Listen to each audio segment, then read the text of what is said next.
ব্রাহ্মণবাড়িয়ায় বিজয় rally ও মিছিল। Brahmanbaria staff reporter, KTV desk report.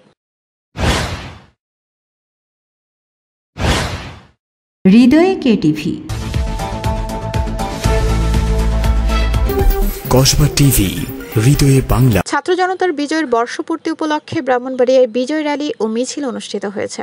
শনিবার বিকেলে জেলা ছাত্রদলের সাবেক সফল সভাপতি শেখ মোহাম্মদ হাফিজুল্লাহ হাফিজ ও জেলা বিএনপির স্থানীয় বিষয়ক সম্পাদক শেখ মোহাম্মদ সাদির নেতৃত্বে কাউতলী থেকে গণ অভ্যুত্থানে প্রথম বর্ষ পালন উপলক্ষে বর্ণাঢ্য সাজে ও বাদ্যযন্ত্র নিয়ে বিজয় র্যালিতে এক বিশাল মিছিল নিয়ে অংশগ্রহণ করেন। এ সময় উপস্থিত ছিলেন 10 নং ওয়ার্ড বিএনপির সাধারণ সম্পাদক শেখ মোহাম্মদ আবদুল্লাহ, শেখ মোহাম্মদ আমানুল্লাহ, বাবুল চৌধুরী, ফয়াজ মিয়া, রতন মিয়া, নজিম আহমেদ, মাহমুদুল্লাহ, সুলাইমান হোসেন জুয়েল, ইকবাল হোসেন, সোহাগ বাবু, আলামিন ভুইয়া রনি, রফিকুল ইসলাম রনি, আলামিন মিয়া, এখলাস মিয়া ও আরাফাত সহ স্থানীয় বিএনপির অঙ্গ সংগঠনের সকল স্তরের নেতৃবৃন্দরা। পরে মিছিলটি জেলা বিএনপির আয়োজনে সরকারি কলেজ মাঠে বিজয় র্যালিতে যোগ দেয়। সেখান থেকে বের হয়ে পাওয়ার হাউস রোড, কালীবাড়ি মোড়, টিএ রোড, কান্দিপাড়া মোড়, কুমারশীল মোড় সহ শহরের প্রধান প্রধান সড়ক প্রদক্ষিণ করে লোকনাথ ট্যাঙ্কের পার মাঠে এসে শেষ হয়।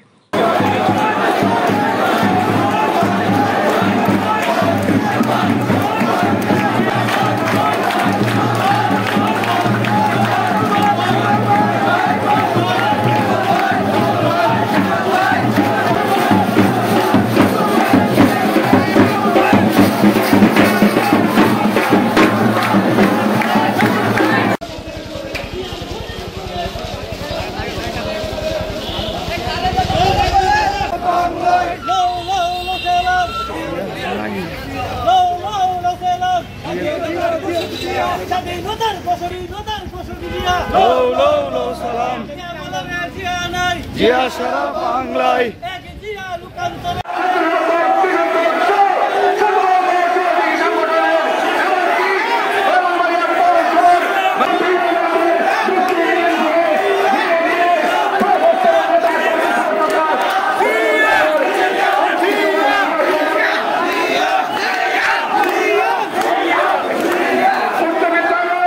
আপনাদের কাছে যদি কোনো তথ্য থাকে জানাতে পারেন কেটিভির অফিসিয়াল ফেসবুক পেজে।